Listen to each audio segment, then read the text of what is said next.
นี่ถ่ายเบื้องหลังอันอู่ทำงานนะครับเด้อเบื้องหลังอันนี้นี่จากภาพแม่ครัวกับมีคนสวยเนี่ยเบื้องหลังนะเบื้องหลังอันแม่ครัวครับนี่ถ่ายเบื้องบรรยากาศมันเสิร์ฟได้เอาบอกเสิร์ฟมายกในแม่ครัวมา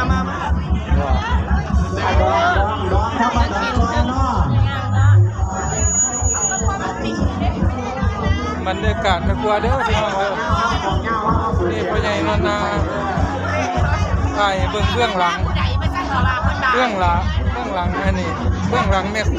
ม่บ้าน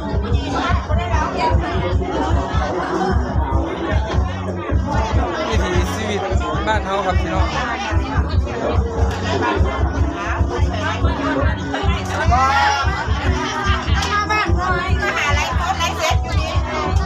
เอาถ่ายออกคนงามเนาะ